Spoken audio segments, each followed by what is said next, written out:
Welcome to another episode of the 1946 podcast. This is season 1. The Culture Shift Tour. With your host, Brent Roberts. And I am Sharon Rocky Roggio.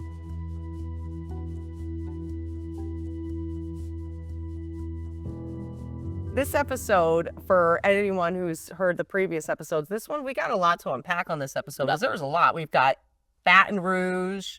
I was in Little Rock, Arkansas for a film festival.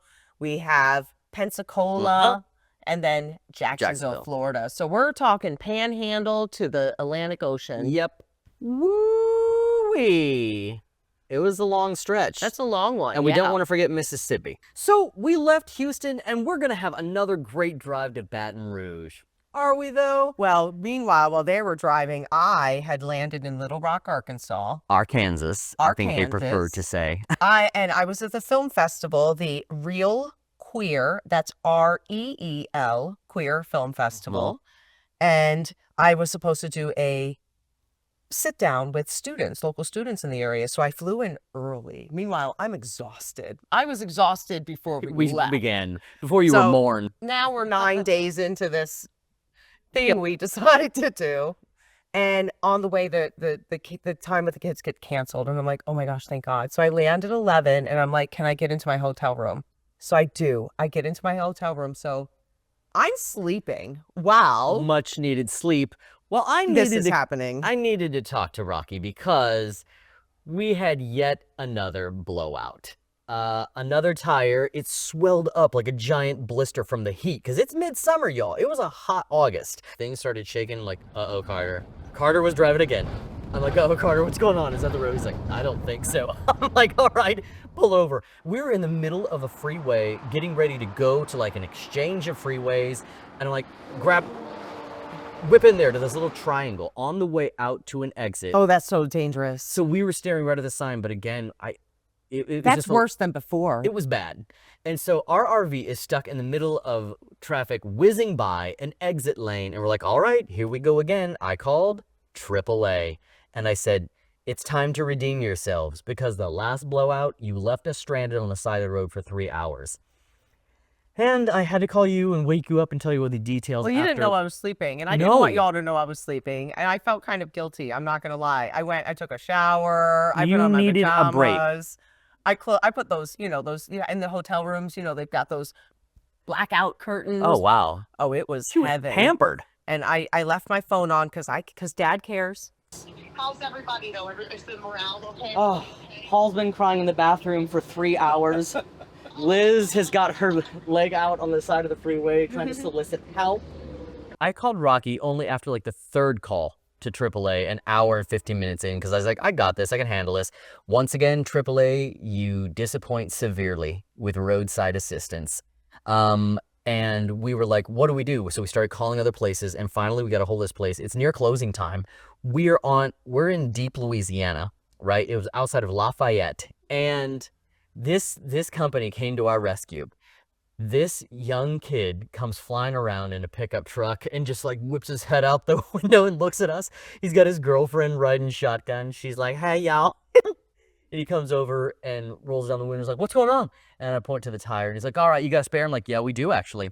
And so we pulled the spare out. We had the spare from the first blowout, right? He's like, I can't use that. I'm like, what do you mean? It had a hole in it, a nail. He's like, look, you got a nail. I'm like, dog. So he's like, here's what's going to happen. I'm going to take my truck. I'm going to block off this exit lane. Y'all are going to take off ahead of me. I'm like, what? Should we call the police? And Gabriel's like, you don't want to call the cops. You want to go to jail? I'm like, what do you mean? He's like, you want a ticket? I'm like, no. So he pulls this move, just whips over in front of this lane. We take off and make our way to the tire store. And last minute, this place gives us a patch to get us to the next location. And we're on our way. Great. But like another 3.5 hour. Wow. I peed on the side of the road again. I'm so sorry. At least it wasn't in a jar like the Temecula stuff. On the go. But I'm getting accustomed to peeing outside. I feel nature's calling me. It's easier for you. That's true. Yeah. It's a blessing. But we finally made it to Baton Rouge, and it was gorgeous pulling into the LSU campus where we were Tell staying. us about it. Oh. Just what a beautiful campus, and the drive there was so gorgeous. You were at LSU campus, that's right, because I came the next day, Yeah. and so I didn't get to see the grand entrance. Yeah. We pull in the churches that we were, both the church we were hosting at to do the event and where we were staying, right next to each other on campus. 2 different churches, right? Yeah. So we stayed at the University United Methodist Church, and we met Mary, who was so wonderful. Our host, she took us to our rooms, and the reason this church had these rooms was because they had converted the space from the hurricane, from Hurricane Katrina. And so they invited families to come stay and have showers. And How wonderful. it was so cool. When the lights went off, it was a little creepy, like a horror movie. I did not look back down the hallway. Staying in the church. Yeah. Really. But the acoustics were great. I got to go. I actually have video because I came the next night. So we are legit staying in a church in a dorm room situation. And I actually loved it. I thought it was so fun. Yeah. Coming. And so that first night I did, I took some video. Good night. Thank you, Baton Rouge. It was a very cool stay. And then the church we had to go do for our event was right next door. And next day I got to walk the campus and just see how beautiful that space is. Saw a little production of James and the Giant Peach moving into production, and I burst into their little rehearsal space. And I don't know, we don't want to neglect getting to see this gorgeous country, just how really beautiful this place is, from coast to coast.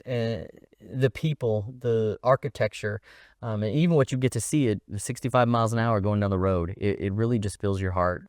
Well, and also in Baton Rouge too. One of our TikTok fans, Edith.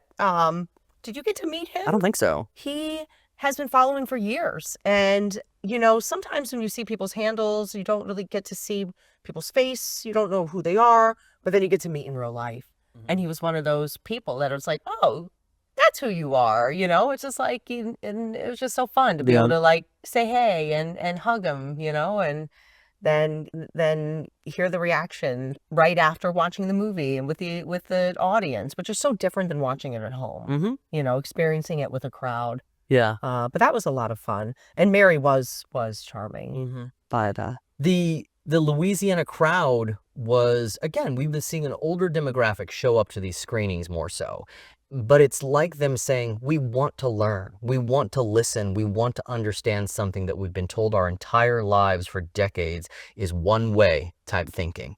And it was beautiful to see breakthrough and what people said in the Q&A and coming up to you and hugging you and thanking you for the hard work and talking to us at the merch table as they would buy t-shirts and pins, which you can still buy online. Well, the pins are free, but you have to come see a live show. So, but the merch they can order online, right? Merch you can order online, yeah. And live shows are random. Yeah. I know. And I have to be at a live show. We started doing it for the film festivals. It was really good way to stand out while you're trying to, and we were working on distribution. We want to get this film seen all over the world. And that was 2023, our festival year. And so we had a couple different things, but the pins and stickers work the best because you take the sticker, you put it on a computer, you can put it on the back of a phone.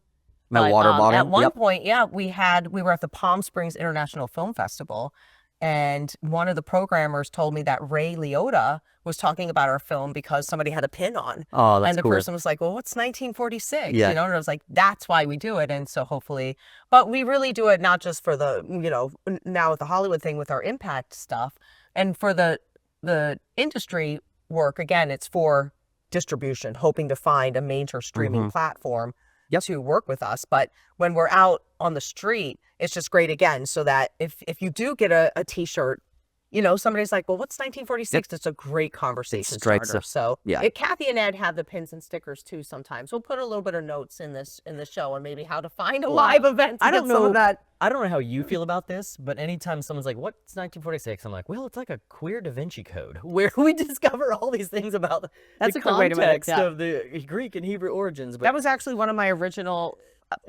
vision boards. I want to make a movie that feels like the Da Vinci Code with the Bible and translation, and gay Christians, and it's like, what? Yeah. And then we actually had a publicist or an article come out, and they said the same thing, and I was like, we did it, we succeeded. Love it. Yeah. Anyway, after we closed up the event with little remaining energy, we're like, us. screw it. let's do it. There was a drag show right up the street. We're gonna go see some drag. We have to go to drag. at Splash. At And I'm telling you Splash. what, Baton Rouge showed up with some drag. There were some death drops that made us gasp, and we threw some dollars, we screamed, we shouted. Dad threw the dollars. And it was just what Dad we was needed. like this in the back, giving the kids the dollars to Yeah. go give to Dad, can I? Yeah, it was a great time for our team, and just to go see and celebrate, like the people there were so young. I'm so freaking I old. honestly, I walked in and I was like, And it was the first time I really actually felt super old. I mean, were there underage kids in that It bar felt too? like- Did they have bracelets, or think was it there was everyone was 21 in the bar but us? I think it was Baton Rouge that allowed 18-year-olds in the bar, and they had to have the bracelets. I think because it felt so young until the late night show or something. Whoa. But it's like we are the old people who and I don't haven't, belong here. you know, I don't really go to bars that much, and Same. especially like nightclubs Yeah. and stuff. And I'm like, I want my is couch. this what and it's the- like? But the energy in that place, how they just looked up at these drag performers like stars and icons and rock stars, it was just cool energy to see there. It's what we needed at this leg of the trip. The next morning we got up and out, and it was a Sunday morning, and Hold again, on. we're staying at a church. Oh, right. So we didn't even think it was Sunday morning. We weren't even thinking about it. And neither was Mary, our awesome host. So, you know, we go to bed and Mary's like, oh, yeah, just be out, you know, and just tells us how to lock up and where to go and this and that. And see you later. I can't. Oh, right. It was because she said goodbye like she wasn't going to see us Right. again. And then the next morning, I smell coffee. I'm in the bathroom. I'm like, what's going on? We are not alone. You know, then the organist comes in. And then members having coffee, and I was like, oh, this is proper church. It's Sunday morning. Yeah. So I am in my pajamas, sitting down having coffee with the congregation members, so like in their little break room before church, you know, like just talking about them. Did you get to see it? Oh, you didn't? Oh, okay, you know, whatever. And then as we're getting ready, The choir sings.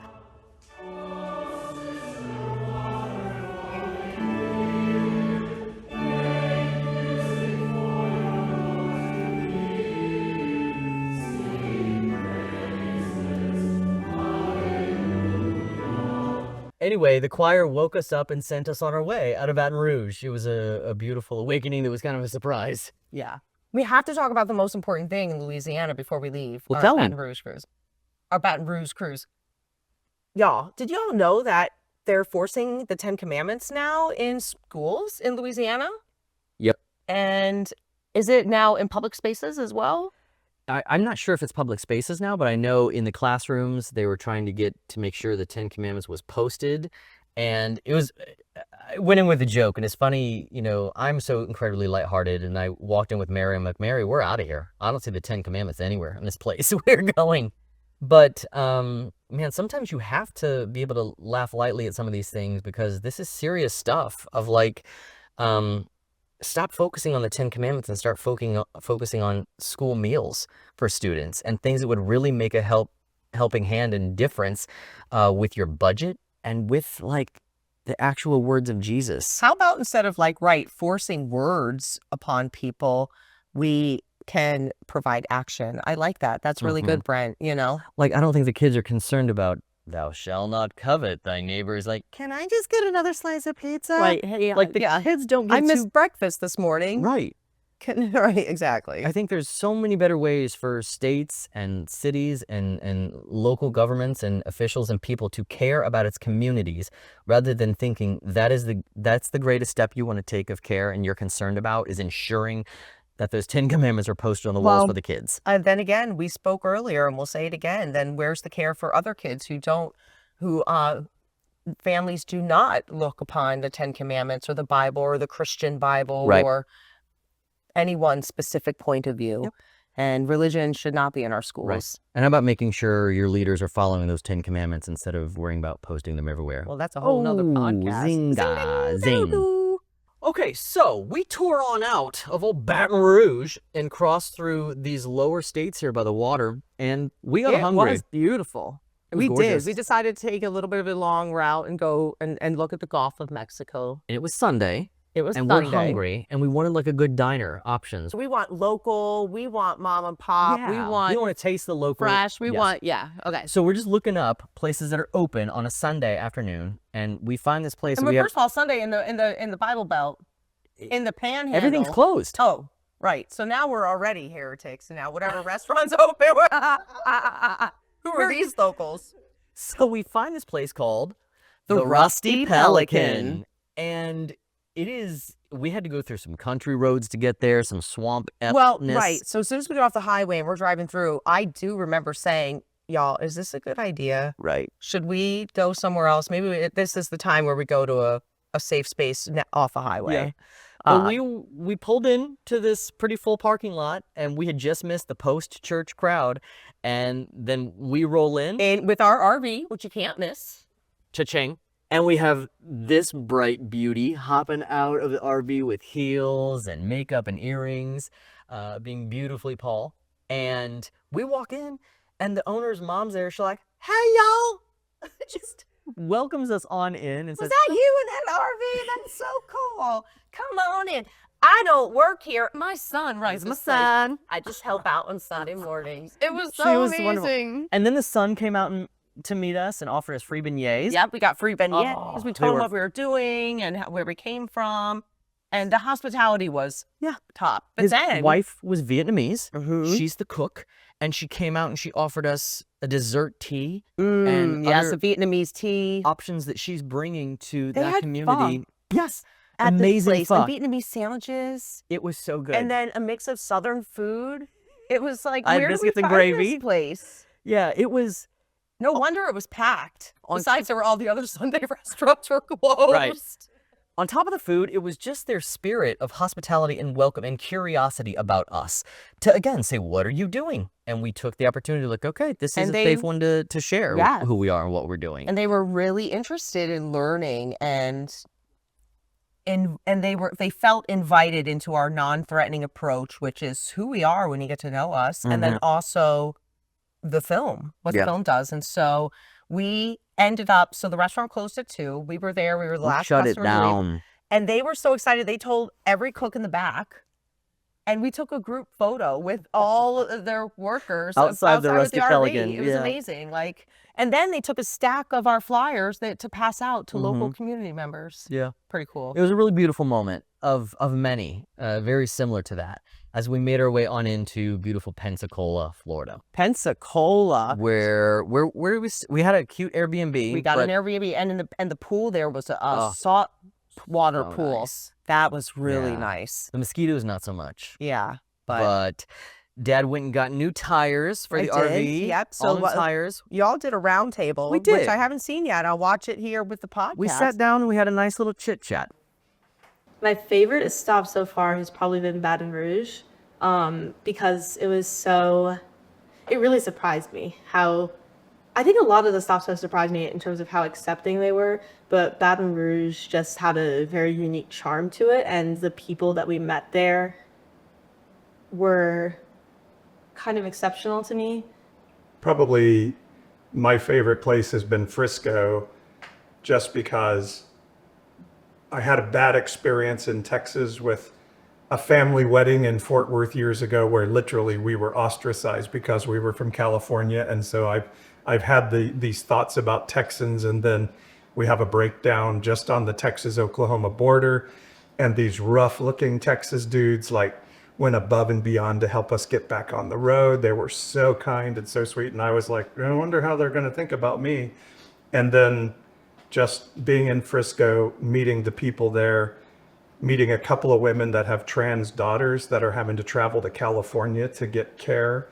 That just was a very moving experience. And so, I don't know, I loved being in Texas and get to redeem that around Frisco. I'm gonna have to go with Paul on this one too. I'm gonna say Frisco really surprised me.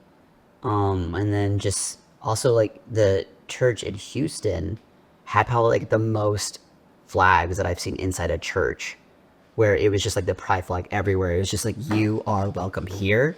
And it shocked me because normally I don't see that. Houston was a place with the belong signs along every route with the rocking chairs in the back of the. Yeah. Okay. I didn't mean to, like at the end of the service, but I got fired up and just talked about what we're doing and about raising the vote and everything without naming political parties. But it almost just came out natural. Like, we're not going back. And as soon as that slipped out of my mouth, the whole crowd was like, we're not going back. I'm like, oh, we're not. Started a call and response on without meaning to. But it's really been heartwarming along every stop to see these people are on the same page with us. And California is not an island. This notion of wanting respectable leadership and things that matter for all of us, and equality and ability to practice whatever you want religion-wise, and yet I don't know. I'm just finding that energy really surprising. What about you? Definitely, and I'm dressing as my journey is bringing expression, and everywhere I go, people are like, "Oh, I love this. I love your look. I love the vibe." And that there was some feel of like, "Oh, I'm going to have to tame it down when we get into certain places because it's going to be scary." So it's been absolutely shocking to me. I'm gonna have an honest moment with you. In fact, I would say my humanity, my trust in humanity is being restored on the trip altogether. Really, Can't imagine the power and the confidence that is building with you every step you click in those heels. But like that, I don't know. That's honesty for me. Well, when you think about it, it's odd that we're talking about Oklahoma and Texas. These are states that are going to vote for the Republican candidate by an overwhelming margin. So I'm not sure if we're just hitting the safe spaces. One thing that happened to me in Oklahoma City, I walked out of the pastor's office. I had kind of changed into my outfit for the presentation, and one person walked by. I said, "How are you?" They said, "Hi," usual stuff. I encountered the next couple, a man and a woman, and I'm like, "Oh, how are you all? I'm so glad you're here tonight." And the woman did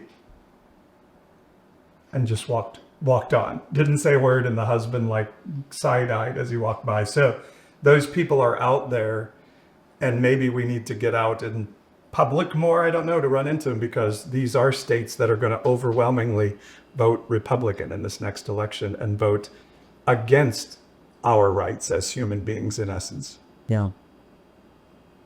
I think in general, it's probably like media and social media is what's really like having our vision altered, as well as like how we're going into these places also, without maybe giving the same grace and understanding and compassion of like, let's not group everyone together. But I think we also can't help being part of a minority group that you're kind of always on the defense anyway. Like you said, you were ready to like defend Paul like that. And we had an encounter in Houston with a Lyft driver that was also very passionate. But we both could sit there, and it wasn't necessarily agree to disagree, but it's like, I see you, you see me. And like, we got more out of that conversation than I anticipated, because I was like, are we going to get kicked out of this car? Or are we going to have to throw fits? I mean, I don't know. But I feel like that's where most of it's coming from, is a lot of it is already be controlled, and it's that narrative that we're being fed as well.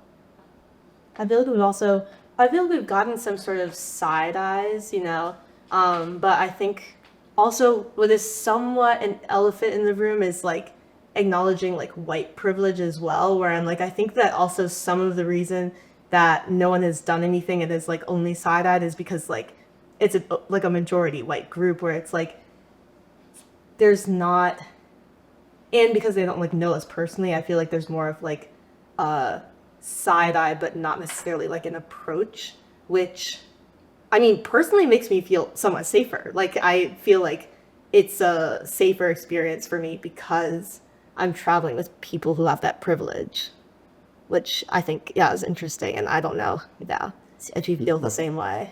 Oh, being like the minority even in your own social circle? Being a minority, but then also like experiencing some of the protection because you're with like other like people who are in the more like sort of protected class. Yeah. It's like, oh, we're not gonna mess with them because they have one of us with them. Exactly. But like at the same time, they're still looking. Yeah. We can be passable white cis hetero males if we need to be, right? Yeah, that's so heartbreaking, to be honest. As like probably, I don't know, I feel like almost the most privileged in just being gay male, and like it's just heartbreaking to think, even in our RV, there's that lull of like privileged and safety when everyone should have the same feeling when they walk down the same street and go to the same states and cross state lines in any city you want to. So it makes me sad. I would love to say maybe my favorite moment was this person Riley coming, and this was, sorry, I think it was in Temecula, or was it Phoenix? I can't remember, but I think maybe it's Phoenix. So this person Riley comes up to me after my presentation and starts to say, "I'm so glad to see you," and then just burst into tears. I mean, like snot running down the face, crying. And his partner was there consoling him, and it took him a while, and he finally got himself organized, and he just said, "I had come out, my family had put me out, I was alone, and you came across my TikTok feed and you told me I was okay." And he said, "You just will never know how it meant, and you saved my life." And that moment, is just so like, oh, what an honor to be able to hear that something I did impacted somebody like that. It was so special. Anybody else? Special moment, special person? I mean, I've had a lot of friends and family like show up and drive in from New Mexico or just like nearby neighboring cities, not just to show up for our event, but also like to remind me of the people who definitely care about you will continue to show up for you time after time.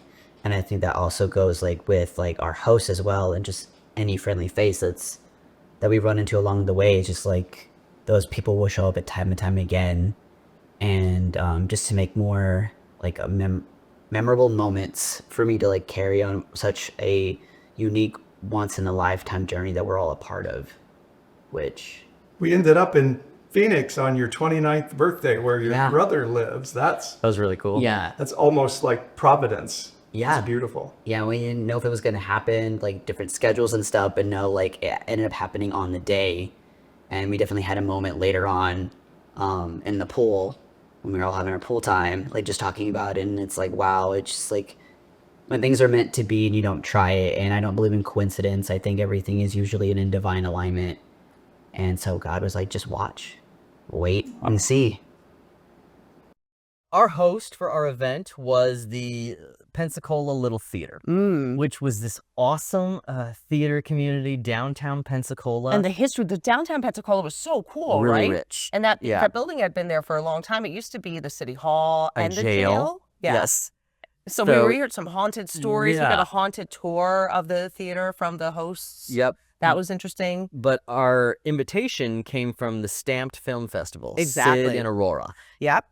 Exactly. Who host incredible films all year long and brought us there to bring this film. It's an LGBTQI film festival. And so actually Aurora was at a Mama Bears event. So Aurora was at an LGBTQ event or something local, and there's a Pride booth set up, something in that regards. Because, it's the summers, it's Pride, And somebody was talking about us doing this film and coming through Pensacola, and Aurora's like, oh, I'm going to contact them. So that's how that happened, just people talking about it. I love it. And us saying a need, hey, we need locations. And so that's how we got connected with Stamped. It was a great event, and I remember the Q&A. There was this cute lesbian couple, so young and freshly engaged, and they were sharing the excitement and joy of that, and yet the pain that her conservative parents were not going to be there. And they made that very well known to them.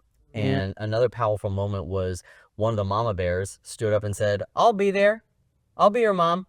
The Mama Bears and Free Mom Hugs will step in and we'll be parents on special event days like that where your conservative Christian parents might not. And I'm like, I mean, it locked up my throat in real time. It's like when you see it, in writing or on Instagram, it's like, oh, that's cute. Do they really do that? Right. And then you see it in real time, and then they will walk down the aisle with you. Yeah. And that is such a beautiful, like, hands-on approach of love stepping in and being grace, and so beautiful for something that's so painful for your parents to miss one of the biggest days of your life where you've waited to find love and you've got it and you're celebrating it with your friends and family and making commitment in front of everybody. And they're telling you they don't validate that. They don't recognize that relationship as something beautiful, important, special to you. And to see when our first family steps out, how our second family steps in our community to be family for each other and with each other. I thought that is just such a beautiful testament to who we are as LGBTQIA people of faith and of compassion and love. Something else cool from the theater, we did a couple quick interviews with a director, Jeff, and Kathy, who yes. hosts a lot of things there at the theater, about how theater and film storytelling has always provided a safe haven and a home for LGBTQ people to be loved and themselves on the stage, to jump into characters and tell stories that we don't get to live out in our realities, and find family in your cast members and the team and the tribe that you build on sets and when you're doing films. The arts is always such a safe house for people to be who they are, to be different, welcomed and loved, and I thought that was really cool from this place. My name is Jeff Glickman. We're at Pensacola Little Theater. I'm the director of a play that's in rehearsal now called A Man for All Seasons. A Man for All Seasons is about Sir Thomas More and his opposition to the divorce of Henry VIII and Catherine of Aragon.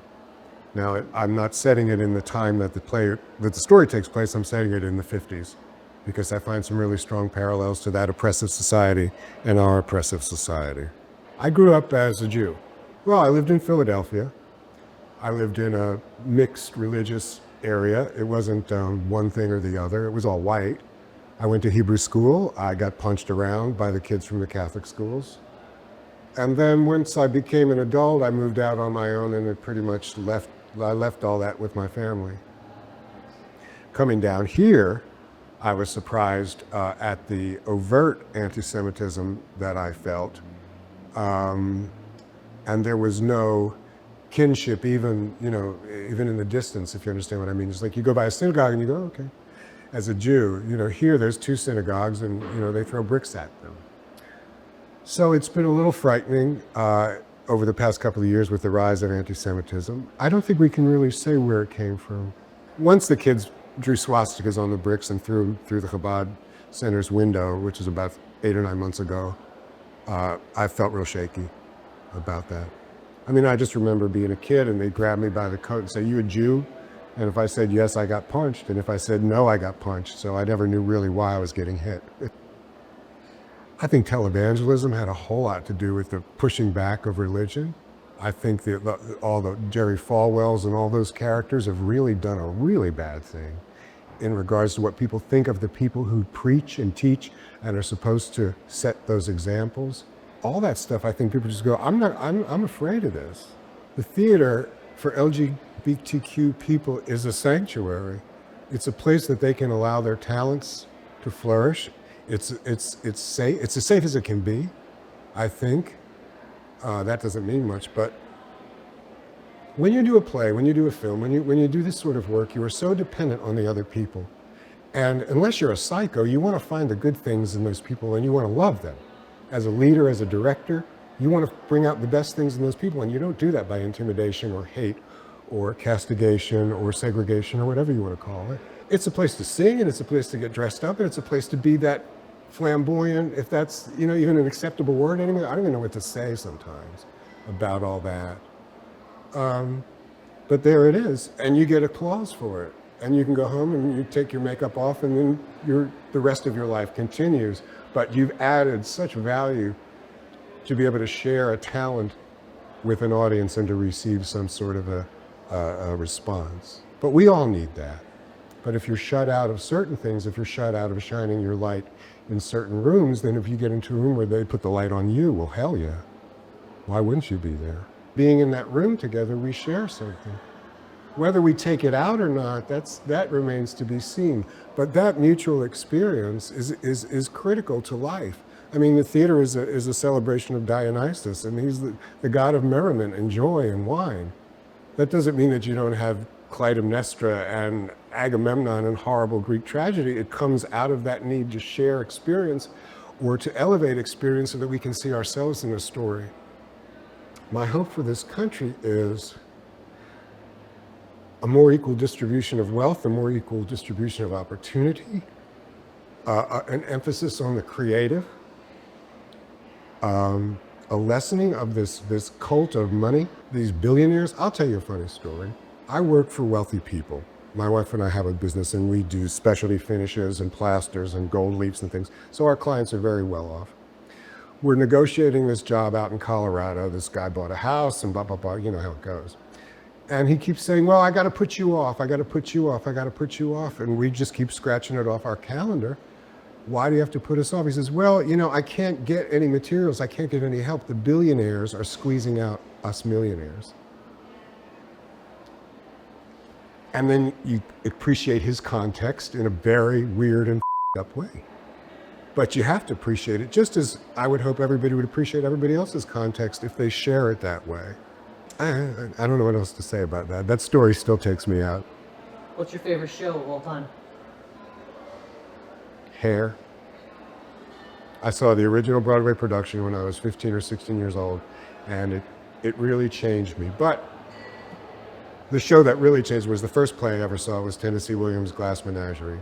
And I've had a very interesting relationship with the works of Tennessee Williams since that day in junior high school they took us to see this play. Thanks for sharing time with us. It's my pleasure. Thank you. My name is Kathy Holsworth. I'm the artistic director at Pensacola Little Theater. I have been a community player since my late 20s, and about 10 years ago there was a leadership crisis here at my community theater, and I was working on a master's degree in communication, and it turned out that I was one of the solutions to the problem. My husband and our small kids, we were trying to find a church family where we felt at home. I always sang in church choir, and we were living in a little bitty town in South Florida, and I could not find a church. And so I ended up trying out for a play so that I could sing.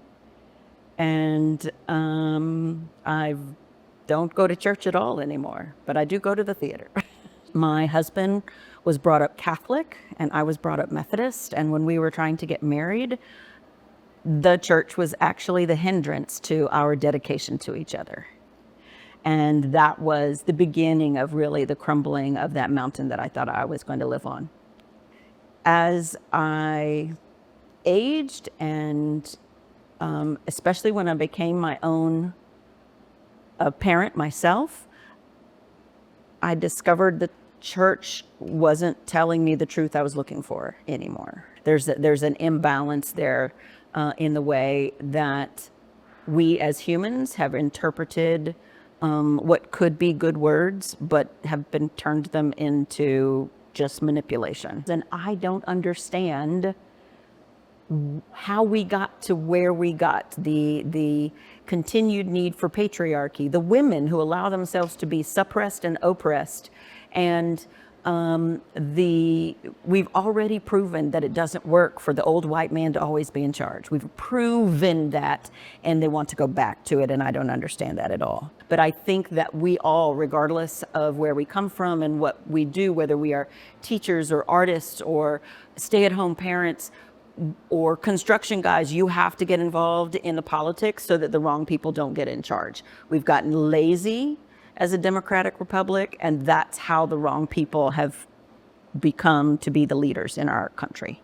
So I am the artistic director at a community theater in basically a purple red leaning town. And what we provide is a space for all of the kids and adults and humans who don't feel like they fit in anywhere else. And theater is a way for us all to tell our own story, to come from a place of truth.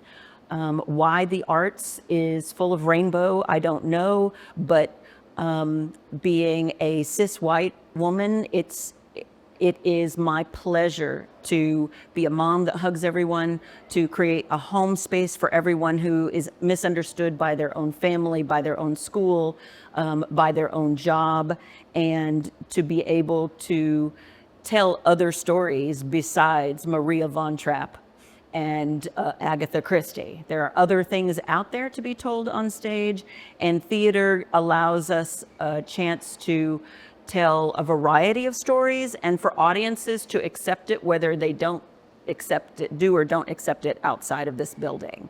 They can sit comfortably and just say, oh, well, that was funny or it was comedic, or you can just not come to my theater. I'm also comfortable with that.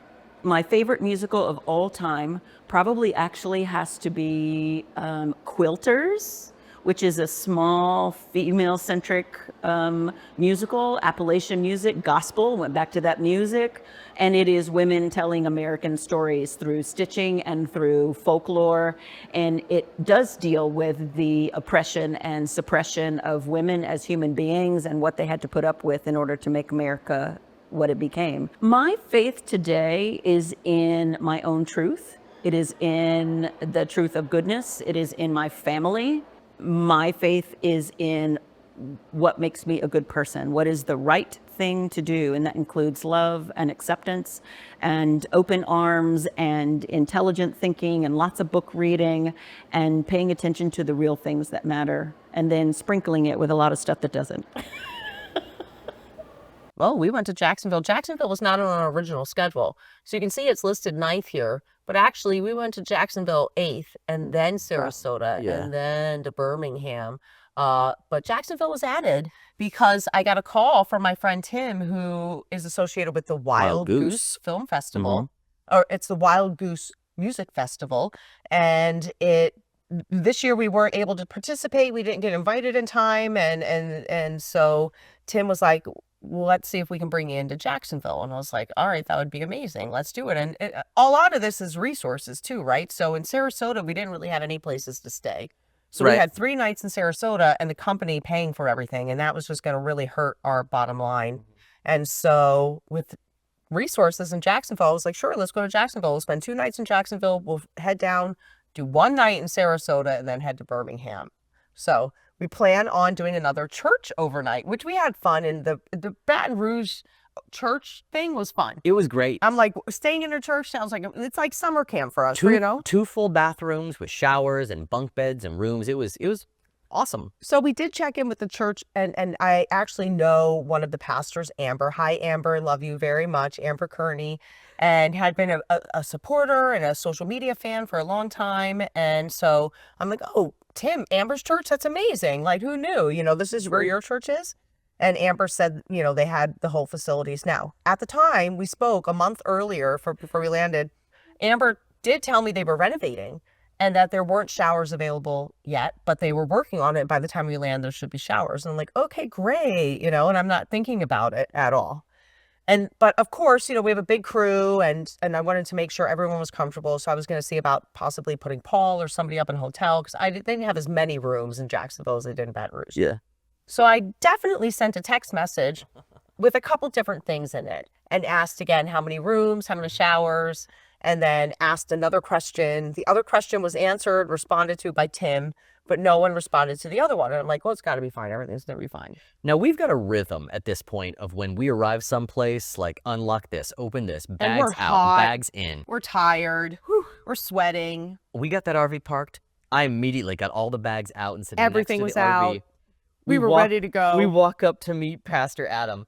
And we're like, hi, we're so excited. We can't wait to come in. Do you mind if we we're just going to come in, reset, grab a shower, and then we'll be ready for dinner. I walked up, and the first thing I said before anything is, oh, great, because I needed to know the question, and I need to make sure where everybody's going and everybody's comfortable. If not, I needed to get Paul or some other people a hotel room.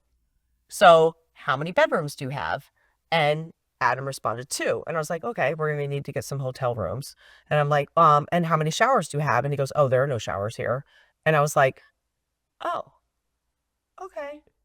And this is when Dad shut down and Mom took over. So Mom played and talked to Adam for a little bit. And I just walked right back in the RV. Literally, it was just like a pivot and walk back to the RV. I was like, give us just a second. We're going to just talk about, see if this would make it. And then we got in the RV and just had to immediately start hunting for 7 p.m. a place with a stay, and with a shower. We needed to find a place with fast so the crew can we're tired, get in, get showered. It was a big drive from Pensacola to Jacksonville. We found an Airbnb, and it looks like it's going to be great. Now, the kids had to share a room, which isn't most ideal. We do like to make sure people have privacy.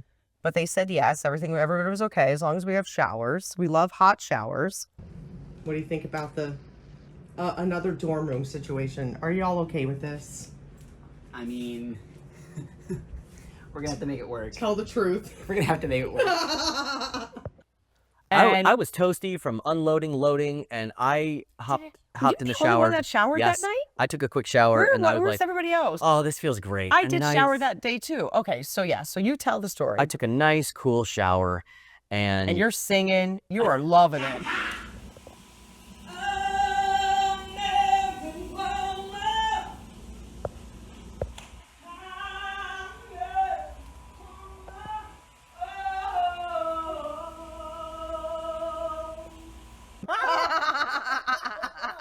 I was singing some Whitney Houston in the shower. And And I am dying. And meanwhile, of course, we're sharing the master suite again because, you know, the budget. And then your turn to take a shower. And you say to me, oh, that was such a cool shower. I loved it. And I'm thinking to myself, I love hot showers. So I'm like, cool doesn't sound right. This doesn't sound like a choice. You know what I mean? And I'm like, he doesn't mean cool as in it's neat. Or it's wild, you know. What do the kids say today? It's rad. No, now I'm showing my age. So I'm like, all right, well, let's see. I get in the shower. It never turned warm. There was no hot water. Welcome to No Shower Jacksonville. No shower Jacksonville. So we aren't meant to shower here we all in hot take shower. showers and get to dinner. And Pastor Adam and Amber and their whole So staff are lovely. sweet. We had such a wonderful night at pizza. Yeah. Which actually, it was our first time having pizza Yeah. on the road. Can you imagine? We went from North Hollywood all the way to Jacksonville, Florida without Right. having any pizza. Right. I mean, probably because, you know, the good pizza is in New York and New Jersey. I'm not going to lie. Everybody knows the good pizza is in. Is it New York or New Jersey? Put it in the comments. Where's the best pizza? Yeah, I light wanna us know. up with the best pizza. Well, and Chicago's got some good But pizza was it too. is Red Moon River Pizza or something we went to in It was Jacksonville? amazing. It was so good. And Yeah. we had great conversation and just moved through that. And then we got to the church kind of looked basic, like your regular old church. But then We didn't realize the history behind it. no, we got to go into the 100-year-old? sanctuary. You round the corner into this giant open rotunda style, old gray and stone brickwork, and it was a masterpiece of architecture, like something from Game of Thrones. That you're like, where are we? Right. I felt like we were in Europe somewhere, you know? Yeah. Definitely. It was like exactly where a movie like 1946 should have been screened. Epic. And it was a Baptist church. Yes, which just And had been affirming for a while. which is a rarity. So Very there's rare. Riverside Baptist at Park and King. Huge shout out for your community Yeah. for being a standout Baptist community in that denomination that says we affirm and love all people. Oh, and you know what? We also had some people come out to the Jacksonville screening because we did another NPR interview in Jacksonville. Yep. And trying to figure this all out and do it in a really messy way in public so people can see that messiness is where life is. And then for both of you, was there ever a sense of shame, or was there someone trying to tell you you should be ashamed of this? I mean, that's the whole message of the game is control of what people. Another fun surprise of Jacksonville was I had two friends drive up from Gainesville. Oh, that's right. Joe. Joe is actually our community leader for Jacksonville. Yeah. He got to speak Yeah. and tell his story, and Yeah. you were on Joe's podcast, Shift Happens. Shout out to Shift Happens podcast from Shift Church in Janesville. What? In Gainesville. Shift podcast? Shift change. In Gainesville. Gainesville. And got to sit down and catch up. Shift happens. Shift Happens from All right. Shift Church. We're done. We're done. Joe, Tori, and I got to sit down and catch up from And our your Bible college days. History. Yeah, there's some history there from like 20 years ago. Okay. That has a very beautiful story to where they are today. It was a And cool interview. More than Bible college. My name is Tori Smith. And I'm Joe Smith. And how did we get here? Well, we got here because you two started somewhere else. Tori, where did we start? We started in Joplin, Missouri in 1996. The 1900s. The late 1900s. Oh, God. That is painfully true. We met at Bible college, and then we started dating. I think everybody that year saw this gorgeous girl on campus. And I immediately saw these other hot jocks and dudes. I'm like, oh, she's going to definitely end up with one of those. And then we started hanging out in the same circles, and it took, somehow you ended up getting a ride back with me. And you finally in the car said, I have the hots for you. I'm like, what? Me? You're my girlfriend now. Done. Yeah, check.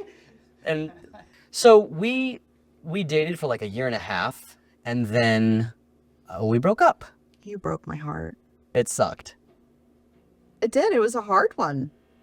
And I think from my memory, I recall the reason I chose to break up with you was to tell you you're not the conversation was almost, you're not spiritual enough for me or where I'm going in my life. And it was, I had some weird thing that obviously was not the issue. Right. Because the reason was I was a 18-year-old or 19-year-old with these suppressed attractions for men. And I'm like, I know that's there and I've got to figure this out. Otherwise, I'm going to marry this one. And I had to choose that out to not live a lie. And I can't imagine how our tape would have played through to have kids and then wreck all that family. And then the beauty of, we did a sketch one time. I wrote parts for you and Joe when we were dating. And you and Joe were a married couple over a baby with a bonnet, calling the baby a potato. And it was like this beautiful foreshadowing of your incredible 24-year marriage. Almost 25. Which is beautiful. And I think we need to not miss the fact that I had a crush on Joe. Alongside. Oh, let's not. What are you gonna do? I had a crush on so many guys in that dorm that is hilarious. There are stories, my friend. I mean, Yeah. like how? I mean, it was just a smorgasbord. And I mean, we don't have to go into it now, but if you know, you know. Bible college dormitories are Girls and Men- boys. wild, insane, just. Terrible. So we're at Shift, your shirt, Shift G&B. It's in Gainesville, Florida. You know, just like in a nutshell, you know, 2016, I mean, we all had just insane issues with, you know, I said it earlier, the just absolute insanity that was coming from the evangelical church. And then in 2020, you know, with the protests, and it just felt like, you know, if you said you were a Christian, it was like, okay, well, what kind of Christian are you? Like, are you this right-wing evangelical Trump, you know, MAGA thing, or are you like this Jesus Christian, you know? And we actually had some serious talks about just quitting, period, because we didn't want our names attached to the church at all. But the shutdown was horrible for everybody. You know, COVID was horrible. But one of the things that afforded a lot of people was that moment where everything stopped and you could kind of reassess because you had time to. And so that was when I was like, okay, I'm really going to tackle this queer inclusion question about the church, because I had picked it up and put it back down, and that speaks to a great place of privilege that I had and took advantage of, honestly. I don't have to think about it right now, you know. What I discovered was that these few verses, you know, these few words are, it's a really tenuous position to then use to condemn an entire group of people. It's very ambiguous at best, right? And so we set about the work of like figuring out what does it mean to be an affirming church. But you guys now have a podcast called Shift Happens with over 50 interviews with LGBTQ advocates, leaders who have done so much of this work years, decades in advance to share with you guys on your podcast. And then you guys have had great influence in Gainesville and showing up for Pride events, for LGBTQ events. With the people that you've met, what's been one of the most beautiful things that you found in the LGBTQ community? I have never been to something as wonderful as my first Pride Fest.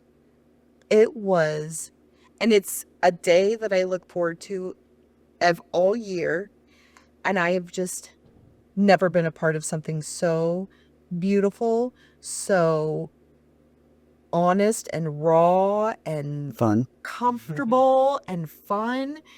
I mean, it's my favorite day of the year, is going to the Gainesville Pride Festival. and being Shift sets up a table there. We hand out ring pops. I wear a shirt that says free mom hugs, and the people that come up and ask for a mom hug, and I'm just like, yes, of course I will give you a hug. And some people just cry when they're hugging me, and it's wonderful. It's my favorite day.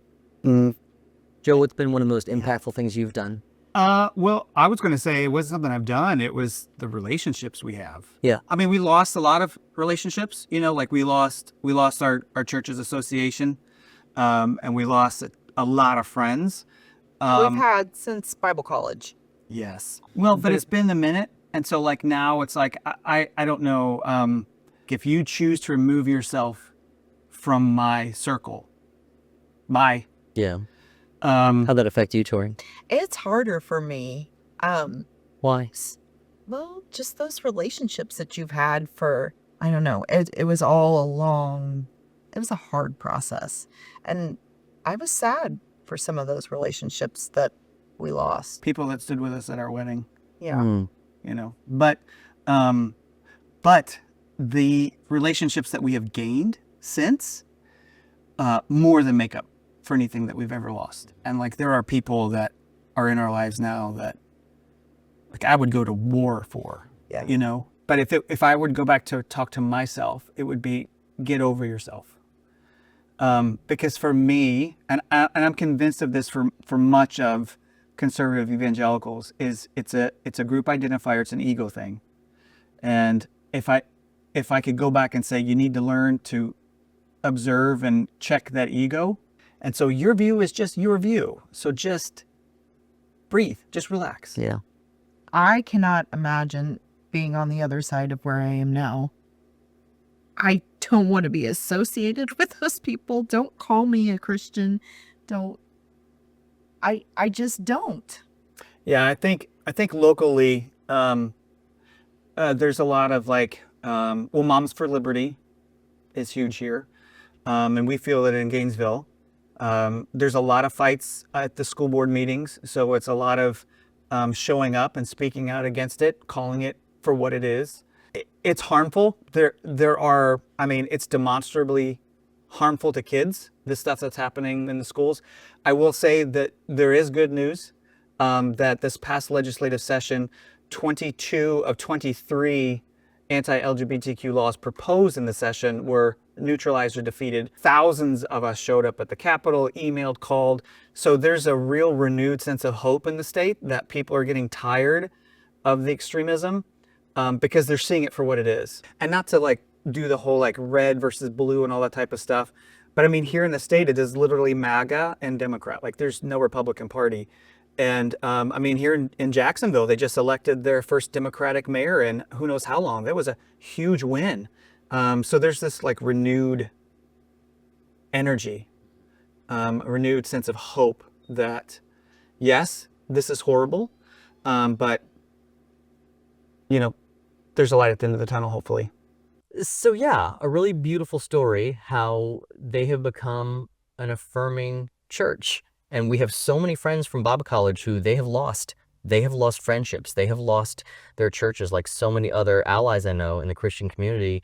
They've lost positions at church. They've lost huge communities because they've chosen to stand with someone like me. And like, just like what Joe and Tori said, to know someone like Brent, who we know has a relationship with God, and we know Brent loves, this doesn't make sense that they had to unpack it themselves. And to where they are today, I'm so proud of them and what they're doing, and the way Joe is speaking all around Florida and Gainesville. And all over on now social media. All over the world. Yeah. So what a whirlwind of Baton Rouge, Pensacola, and Jacksonville. Are we going further south? Wait, no. So we did 3 cities, but I'll tell you what, when we got to Jacksonville, you know, let's touch back to Little Rock, because when I flew from Houston to Little Rock and y'all were in Baton Rouge, I found out in Jacksonville that we won the audience award at the Real Queer Film Festival, right? So 2024, we're still winning audience awards. Now, even getting invited now after our festival year is not normal. But our film is out there now, you know, but we got invited back because our friend Brad Burleson is on the board of directors at the Real Queer Film Festival, is also on the board of directors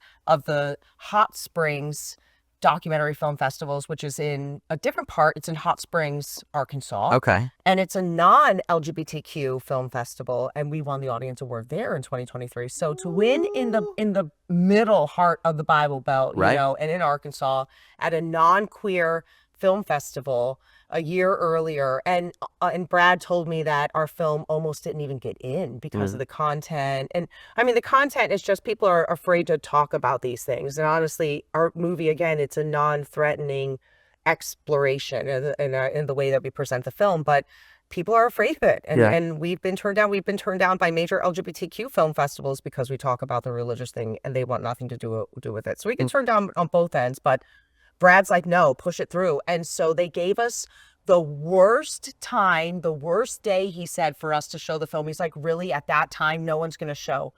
They showed. We sold out and we won the audience award. So people are showing up for this film and in towns and in places where you wouldn't expect. So that actually is, we've won now, I think, 25 audience awards, which is pretty amazing when you think about it.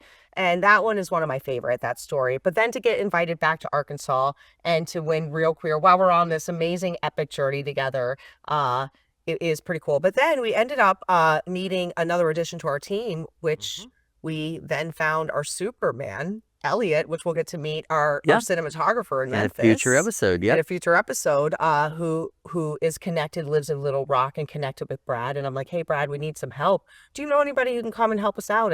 And we'll let Elliot tell his story and why he said yes to this film. Now, this whole Panhandle experience and then getting to mix in the Heartland in the middle with me going to Arkansas was pretty cool. So.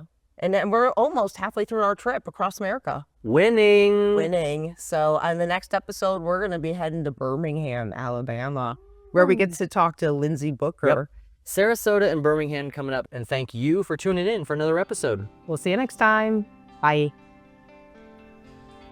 Thank you to our sponsors, makingthingsright.org, for your generous donation and helping us produce this podcast. And to Uncut Studios in downtown Los Angeles. Step into a studio unlike any other. To learn more, follow them at Uncut Studios DTLA on Instagram.